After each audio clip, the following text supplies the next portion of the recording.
Hey guys, welcome to another episode of the High Ticket Coaching and Consultant Strategy and Growth Show. Now, if you're watching this interview anywhere else but within our private community called High Ticket Client Attraction Insider Circle, be sure to come join us. We definitely love to have you. That community was put together as a safe place for coaches and consultants to come, hang out, and network with each other. Now, with that being said, I want to introduce you to a member of our community. And he goes by the name of Slob. Hey, Floris, welcome to the show. Thank you very much, Justin. Yeah, I almost choked for a second here. Okay, let me make sure I got my water so it doesn't happen again. But in terms of, tell us, what is it that you do? Currently I'm a consultant. I have been consultant for over the last 20 years or so.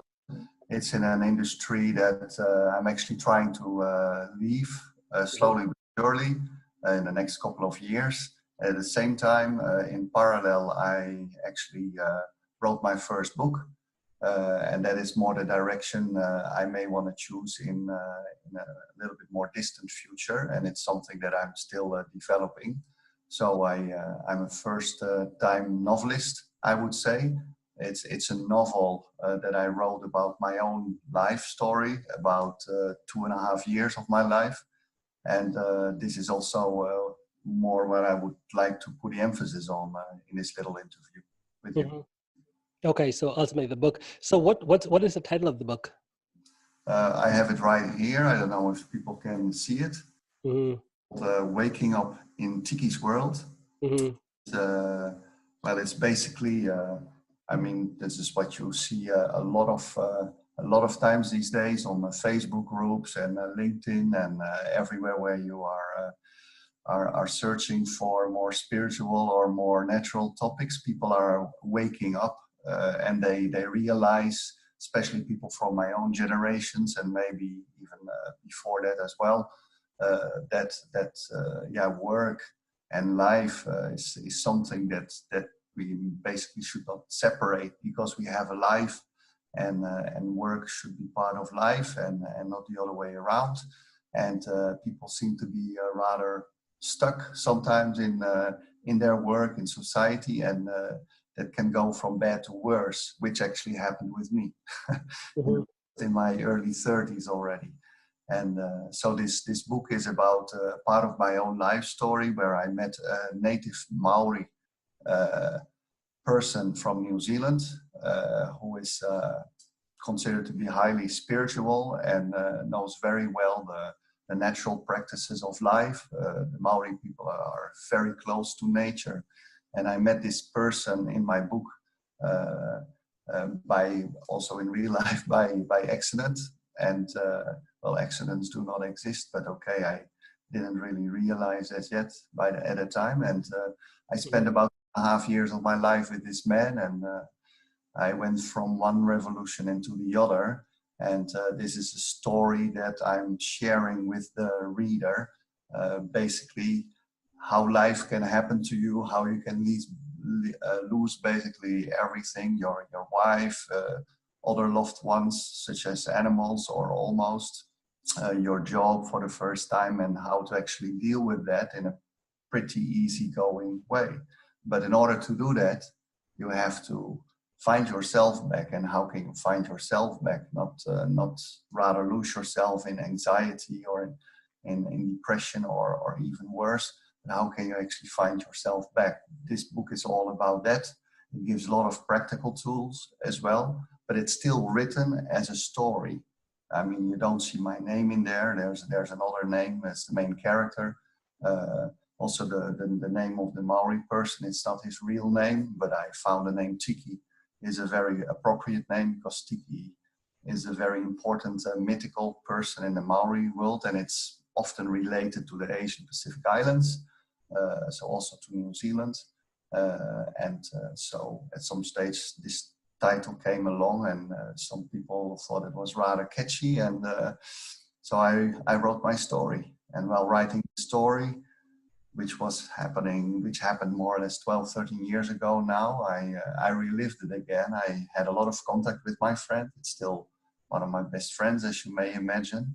He had such an impact on my life, and I think it's helping me now as well to to pass the cap and to really start more actively pursuing my older part of the dream, to actually more actively helping people. Mm-hmm. Okay, so in essence, and you said the book, the character is kind of like it's told in a story, so it doesn't use your actual name in there. Yes, yeah, exactly. It is because it's kind of a sensitive story. I was once married as well before, uh, with a lady, and I kept her out of the story. So I would say the story is everything that happened between the Maori person and Harry, the main character. This all really happened. It's really pure non-fiction, although sometimes it seems to be a little bit fiction because there's some very highly unlikely events happening in there. But in order to protect other people that may otherwise recognize themselves and may not want to be exposed, and where I would never get the confirmation or the approval from, I basically wrote out of that story, and I focused on the real story in there, which was between the friendship of two people from completely different cultures, from different parts of the world, that basically needed each other at the right time, at the right moment, to actually grow in their own way. And because also my friend, the Maori person, he was a very insecure guy.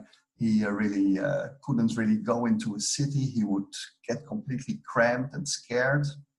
And at the same time, he was the most peaceful and not knowledgeable and spiritual person I've ever met. But also in his life, things had happened that he needed somebody to show him how to deal with that in a more physical life. So basically, there was a huge synergy effect here, where I came from Western Europe.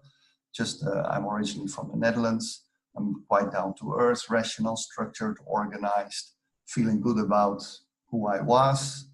And then this guy, completely the opposite. And so we basically had this huge sharing going on for 2.5 years. And he became a much more confident guy, being able to actually walk through the city without being afraid or without feeling insecure on any moment, being able really to deal with himself, being able to get into confrontations if he needed to.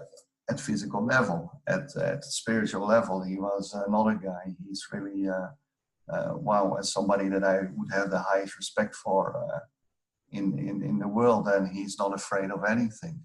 But that was more when he was outside this strong sense of society. Basically, society was something that already put him aside.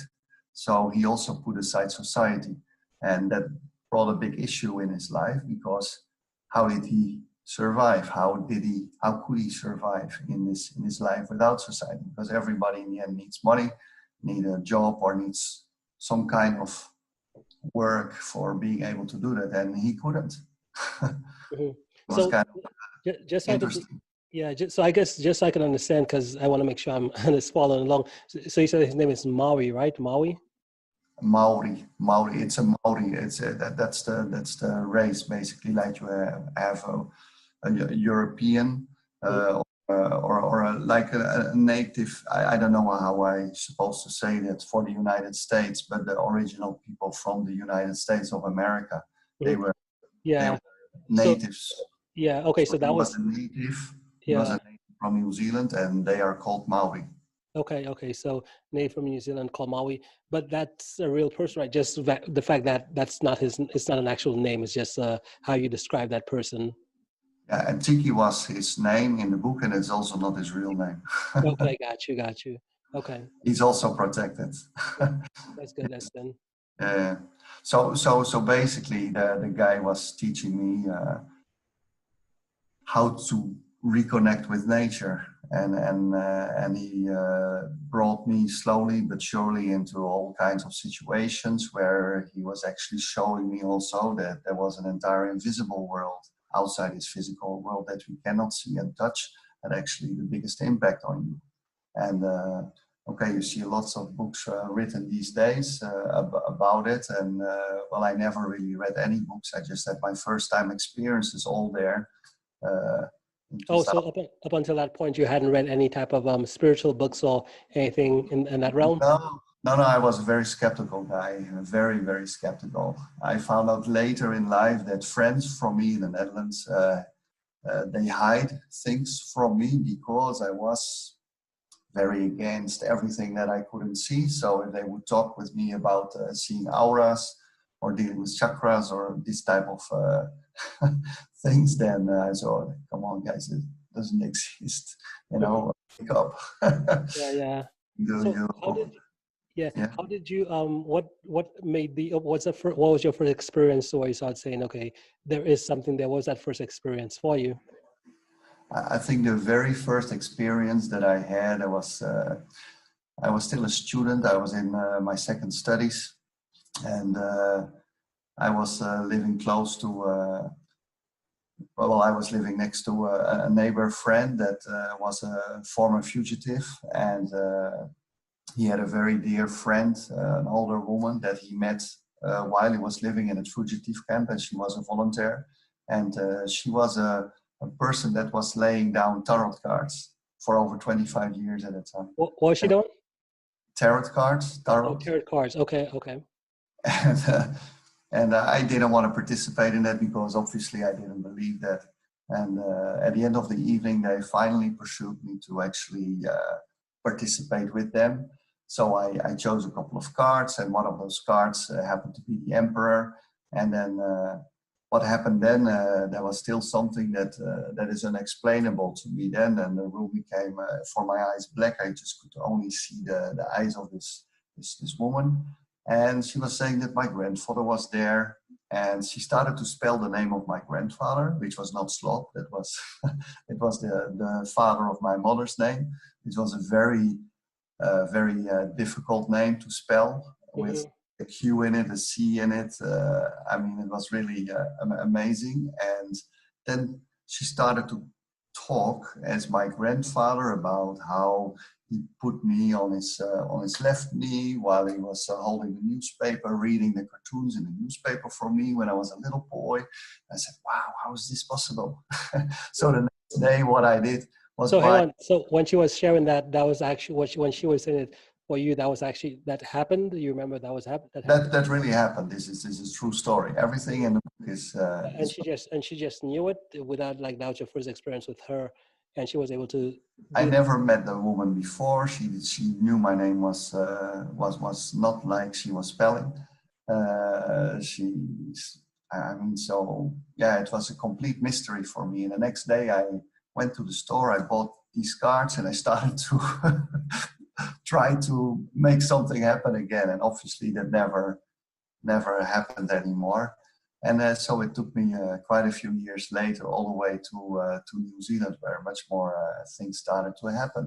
So And so hang on. So when that happened, so after that experience happened, did you start like looking more into that, or did you just say, yeah, and then you bought but then you just put it aside and you just went back to your normal everyday life? How did that look? well, I mean, I started to travel at some stage 2 years later, a lot for my work. So I lived in South Africa, I lived in Mexico. So suddenly I was no longer the Dutch guy living in the Netherlands, but I started to really spread my wings, and I was exposed to a lot of new countries with cultures and people, obviously, and people also cultural people where they have magic stuff. I mean, when you go to markets, you meet them at some stage, uh, Mhm. sooner or later. And so I started to be much more open. And something I always learned from my father was to always try something at least once. He was talking mostly about food, or at least don't be nice with people if you don't know them or whatsoever, but try it at least once. So I was always very curious. I'm still very curious, and so I guess there are some things that must have happened that changed me already while you're traveling. It's often what I say to you: when people start to travel, they start to open up much more, and when they go back home at some stage, they say, "Hey, what happened here?" You don't recognize anymore. You don't feel home anymore.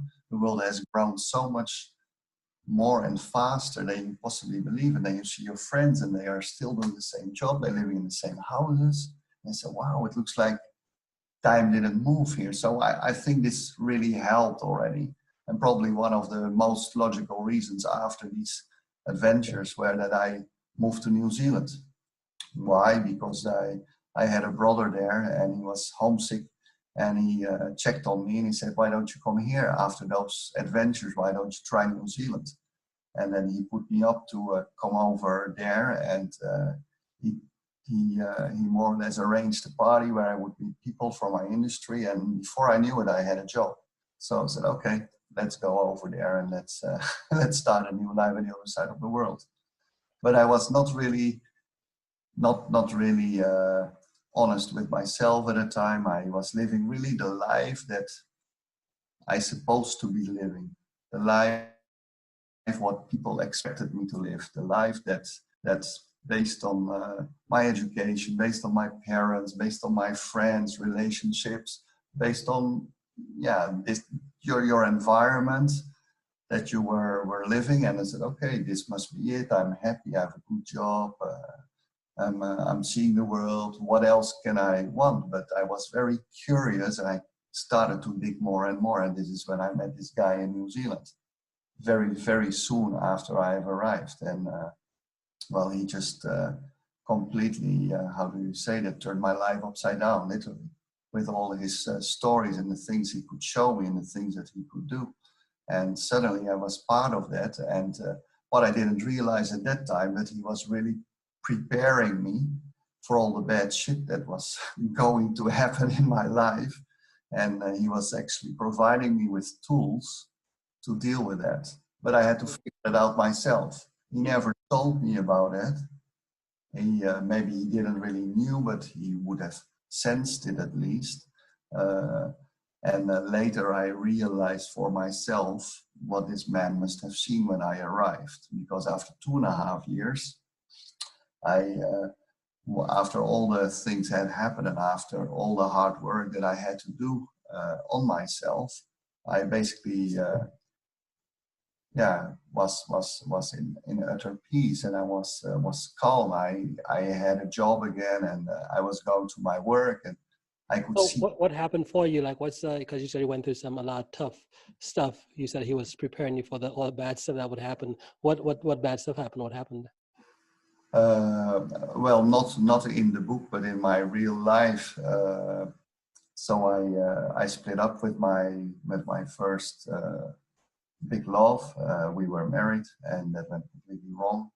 And so that was devastating already. But that happened after I lost my job. And so I lost my job after 1 year. I lost my wife also partly because of all this situation. And my dog was dying on me as well. He didn't die in the end. And if you read the book, you know what happened to the dog. But it was very tough. And the only person that was there on the other side of the world was my brother. But I didn't have, we had a good relationship, but somehow we didn't see each other every day either. And I tried to solve it by myself. But it was tough for me to be alone. And the only person that I could count on was this Maori friend. And he told me how to look at myself rather than to blame the world. He told me so many other very logical things. But he also taught me how to work with energies and how to really heal yourself and how to actually see how the world is according to him, how he perceives it, and what you can actually actively do about it yourself to get rid of it. And in the end, I felt sometimes I was really like in a Matrix movie with Keanu Reeves, where at some stage at the end of part 1, he can read the code and he can dodge bullets. And this is exactly how I felt. This is exactly how I felt. I start to see things happening that didn't happen before. I said, oh my God, am I becoming a psychic or what? I mean, it's really crazy.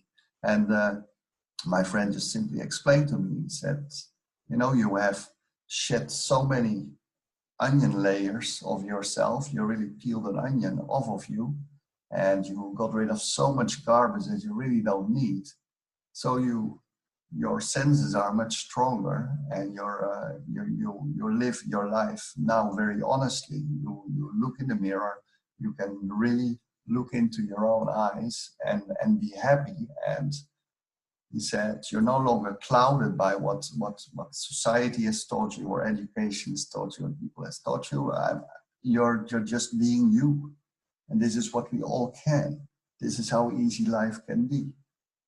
We can really interconnect, feel each other very strongly. We can see what energies do to one another, not just to people that you know very well, but also to just superficial colleagues, to anybody. I said, we're all interconnected.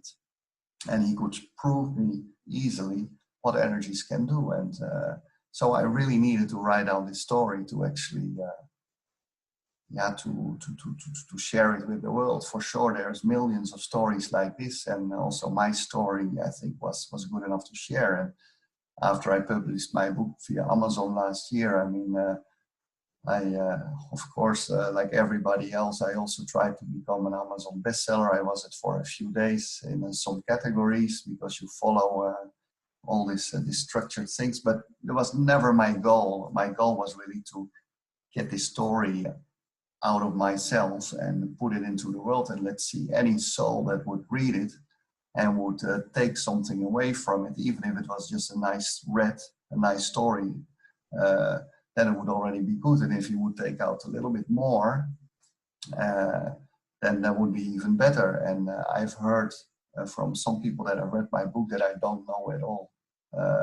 They actually applied some of the tools that I put in there, and they're actually working for them. I said, well, that's the biggest present really that I could get. So I know I'm doing the right thing. I also see that at my work currently, I'm helping people that I see that are struggling. And I just start a very superficial little chat, and 5 minutes from then, puff, we go so deep. And they usually break right away with me. So I feel I need to use that in a different way. I'm wasting my talent. Sometimes I have the feeling doing the work, what I'm doing, although it provides very well. I have a great family, we have a great life, but I need to do other things as well. And this is what I'm looking for now. Mm-hmm. Okay. Now, what's the vision for you? How do you see, what do the next steps look like for you? Well, I mean, next steps, I have a couple of more stories on my sleeve that I want to translate into a book as well. But maybe one of the first next things I want to do is writing a real nonfiction book about stuff that I have lived and I have experienced. And I want to really try to put it in a concept that I could actually start using as like an expertise book of starting consultancy. And there's already a couple of people that I know that would like to experiment with me, because they're going now through phases where they start to travel into different countries, and where they have issues, they start to become more similar to what I've known. Maybe not yet in depth, but they say, yeah, Robert, let's experiment with this. Let's try to be a coach. Let's start doing some sessions together. Of course, they will be for free. And so let's see where this all gets. It's all loose ends at the moment. I mean, I know that on your Facebook page you are interviewing people that are experts. They're very clear. They have a very clear vision. They're very good at what they do. And I'm still figuring out what I'm really good at. I have a feeling I know what it is, but and I would like to give it to people, and I give it to people when I'm at parties. I'm giving it to people when I have the spontaneous conversation. But I also would like to do more with it professionally, and why not? I mean, I think we all try to use our talents, and I think I have some talents that are not yet put really fully and concretely into a market or so, but I'm pretty sure that I can find my niche, yes. Yeah, definitely. I definitely believe that as well too, because one of the things I've realized is that just like even with as you were speaking here, this is how stuff happens, right? So you had an idea, you said here's something, you had some vision, and next thing you know, here you are on this show here, and you're sharing that vision And I know that maybe say a week, a month, or a year, you'll come back and you look at this interview and be like, goodness, I did it. Like the place you were talking from, I believe that vision will, in a sense, you'll build it, because I believe that that's how things really happen. It's like we have an idea of what we want to do. We're not 100% sure, but we just take the next step. We take the next step, and that opens up so many doors. And I believe even with you being on here, that's another door to something Yeah, sure. where you need to be. I mean, one of the most practical things that is in the book that I think anybody in the world should be able to use that in their daily lives is really that we always have this little aches that are just popping up just suddenly.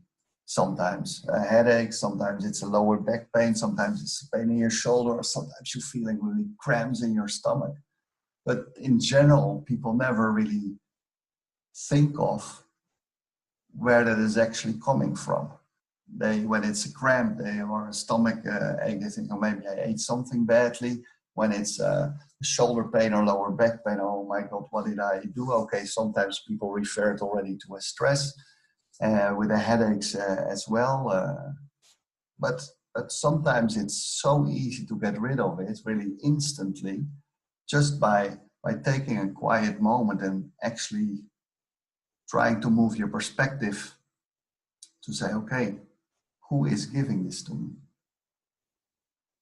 And then you can ask, just in your thoughts, you can simply ask, okay, show yourself. And on the moment that you speak out those words, there's already a name that went through your thoughts. And maybe even before that, another one. I mean, I don't know how that will go. I think I had an individual experience like this in New Zealand the first time. And I had a huge headache. And my friend had explained me that. I said, Robert, do you believe this headache is yours? And I said, well, of course it's mine. I have the pain. And I said, yeah, but this is not what I mean. I said, would you believe if I tell you that maybe this headache is not coming from you, but from somebody else that you know, most likely? So if I would tell you then to ask, show yourself, or to ask, to think about a person that might give you this headache, which name just came up? I said, oh, it's my mom. I said, okay, so why don't you just in your thoughts speak out the name of your mom and click with your fingers and let me know what happens to your headache. Mm-hmm. And it disappeared within 4 or 5 seconds. And then it's back again. It was the first time. And I said, oh, probably the energies of your mom are quite strong. I said, why don't you try it again to see if it is really your mom or not? So I tried it again and it disappeared. And I said, wow, this is really amazing. I mean, all these paracetamols that I that I ate all my life, it's just a matter of how you look at things. I mean, I'm not talking necessarily about maybe my migraines. I never had migraines anymore in my life for the last 25 years. But especially with headaches, pains, aches that are coming suddenly to you, there's in the book is just 4 or 5 steps.